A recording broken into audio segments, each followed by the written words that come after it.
Olá pessoal, eu sou a professora Isabel, estamos novamente aqui para mais uma videoaula.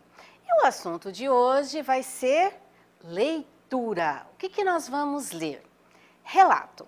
Relato nada mais é do que um gênero textual pertencente à tipologia narrativa que nós já estudamos em aulas anteriores e hoje a gente vai fazer uma, digamos assim, uma leitura bem calma para a gente poder analisar bem qual a diferença do relato, que é um gênero, de outros gêneros também pertencentes à tipologia narrativa.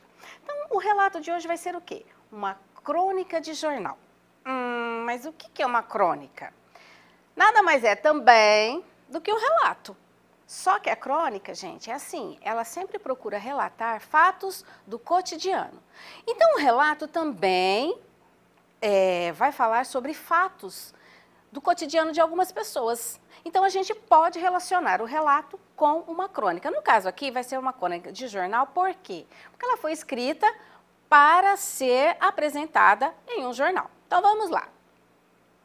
Nós temos aqui, ó, vai ser a leitura do texto Inapetência. Quem escreveu esse texto? Essa senhorinha aqui, ó, ela se chama Nina Horta. Ela tem uma coluna num jornal aí famoso. Então, ela escreve o quê? Histórias, né, dela, dos familiares, do cotidiano de algumas pessoas que ela conheça. Mas nesse caso aqui, em especial, ela escreveu uma crônica falando a respeito das memórias dela, né, das coisas que ela lembra que já se passaram há muito tempo. E nesse caso aqui, ela vai falar, né, de alguém, de algumas pessoas da família dela, mas que assunto?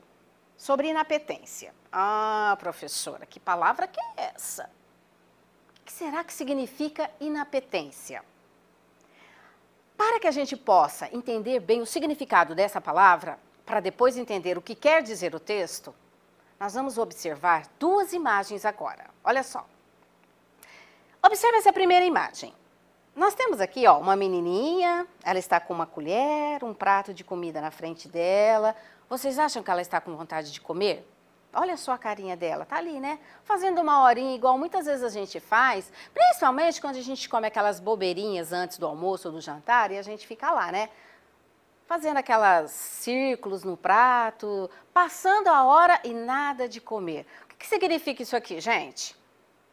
Falta de vontade de comer. Ela tá com cara de quem está faminta, de quem está louca para comer o que está ali no prato? De jeito nenhum. Então, o que significa a palavra inapetência? Falta de vontade de comer. A pessoa não tem vontade de comer e pronto. Outra imagem. Se a pessoa não tem vontade de comer e fica ali, né, fazendo horinha no prato, e aquela que não aguenta ver uma pizza e quer comê-la inteira, ou um doce ou um bolo que seja, inapetência, falta de vontade de comer. Apetência, quem tem vontade de comer. E ó, comer bastante. Olha a cara de satisfação dos dois menininhos ali.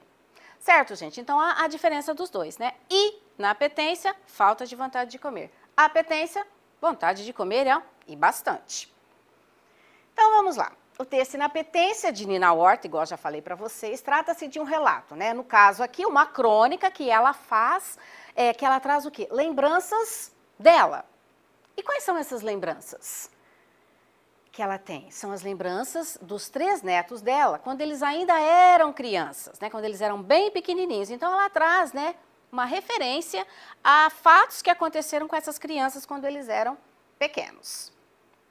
Quem são esses meninos? Pedro, Úrsula e Laura. Qual é a diferença desses 3 meninos, dessas 3 crianças? O Pedro tinha inapetência? Já vou adiantar, não. Ele comia tudo que ele via pela frente. Então, ele fazia uma distinção entre o que era comível e o que não era comível.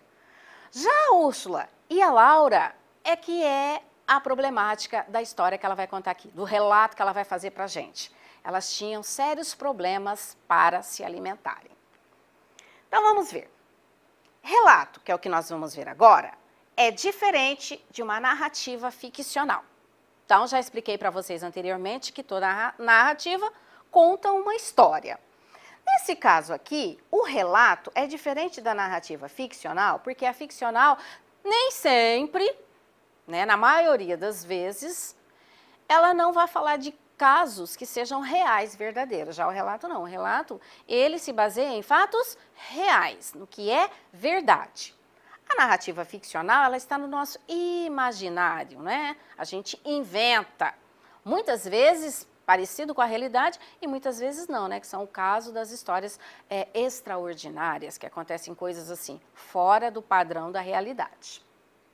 Então, a narrativa ficcional são acontecimentos imaginários inventados pelo autor, semelhantes ou não à vida real. Mas apresenta o quê? Verossimilhança. O que isso quer dizer? Quer dizer o seguinte, que se não tiver aproximação com a verdade, fica difícil de quem está lendo ou assistindo, no caso, um filme, uma novela, acreditar que aquilo realmente esteja acontecendo. Então, para que a pessoa que está lendo um texto ou vendo, né, uma peça teatral, uma TV que seja, ela consiga se infiltrar dentro da história, fazer parte da história. Por quê? Porque ela vai apresentar fatos que acontecem na vida real, mesmo eles não sendo verdadeiros, certo? Já o relato, o autor apresenta os fatos como tendo realmente acontecido, né? Está ligado, de fato, à vida real, ao que acontece no cotidiano das pessoas. Então, agora, a gente vai fazer a leitura do texto, né, desse relato, e vamos aí observando o que a autora quer nos dizer com esse título Inapetência.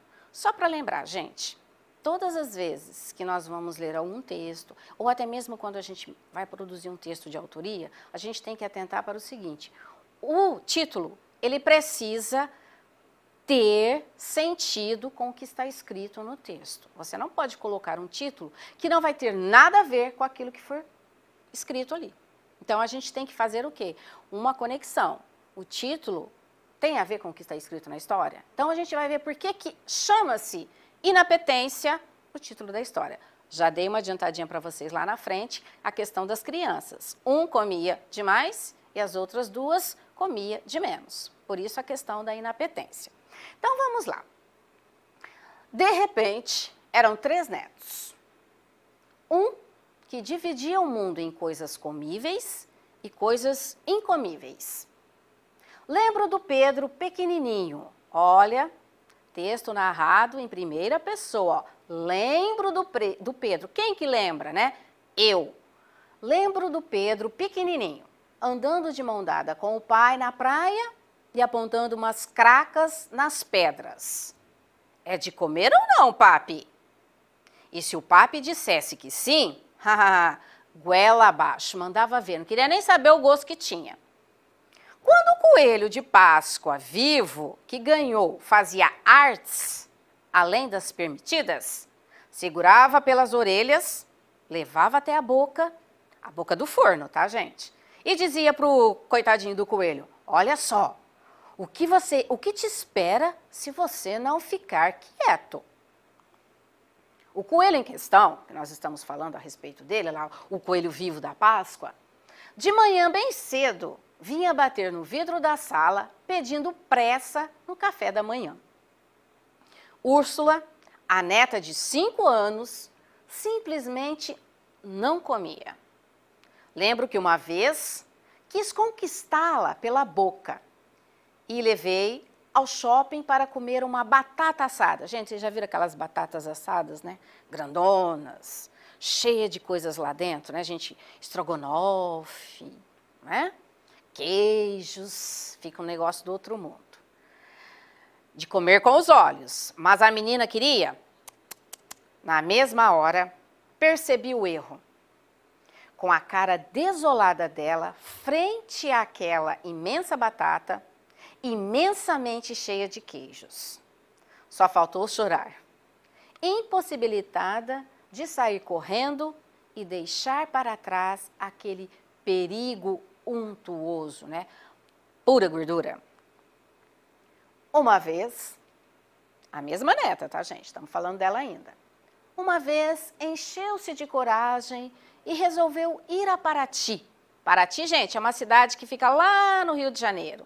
Uma cidade mais histórica, tem praias e tudo mais.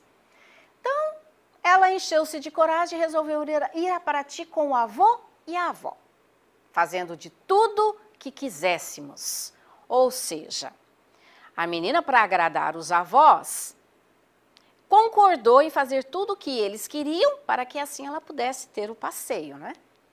Então paramos na orgânica fazenda Santa Bárbara, que não tinha refrigerantes, só sucos e todo o resto verde que costuma acontecer em lugares vegetarianos. Pessoal, o que são lugares vegetarianos? Tem gente que não come nenhum tipo de carne, então eles são chamados de vegetarianos. Eles só comem o quê? Frutas, verduras, legumes, nada de carne. O que aconteceu? A certa altura da escolha, pendurou os olhos em nós e suplicou. Mas aqui só tem coisa saudável? Olhou lá no cardápio, já devia ter. Salada de frutas, né? Tinha puxado a avó no gosto por um monte de tranqueiras, né? O que seriam essas tranqueiras? Chocolates, biscoitos, pudins, bolos, né? Mas, obediente, comeu de tudo e mal conseguiu chegar ao sítio para vomitar de jorro aquela saúde toda. Ou seja, todo aquele esforço que ela fez para comer todas aquelas comidas saudáveis lá do restaurante vegetariano, não caiu bem no estômago da menina. O que aconteceu? Ela passou mal e vomitou toda a comida. Agora nós vamos para a terceira neta, Laura. Era a caçula, era a mais novinha. Se a do meio tinha 5, imagina-se que a caçulinha deveria lá ter uns 3, 4 no máximo, né? Então, Laura era a caçula. Magra, loirinha, parecia frágil, fraquinha, né? E absolutamente não comia nada, nada. Lembrando que a Úrsula também não gostava de comer, mas ela ainda gostava de algumas coisas que não eram saudáveis, tipo as tranqueirinhas.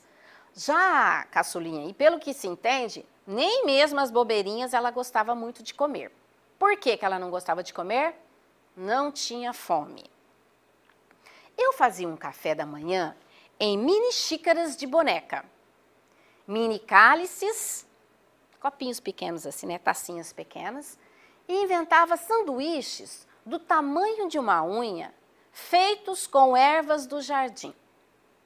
Era o máximo que ela aguentava. Em que deram essas enjoadas netas?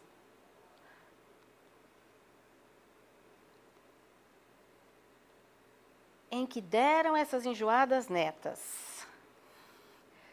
O que será que aconteceu com elas, né, gente? Será que elas continuaram na vida adulta dessa forma? Ou não? Vamos ver agora o que aconteceu. Gente saudabilíssima. O que quer dizer saudabilíssima? Com muita saúde. Que come de tudo. A Úrsula passou as férias numa ilha de pescadores e mandou fotos de lagostas quase vivas. De moquecas, gente, feitas de peixes jamais vistos. Pedro, que é aquele que comia de tudo, que nunca vacilou no caminho de comer bem, vocifera contra os restaurantes de grife. Odeia comida ruim. Odeia comida cara. E até é um especialista em carnes e cozinha muito bem. E a Laura? A magrela irritante?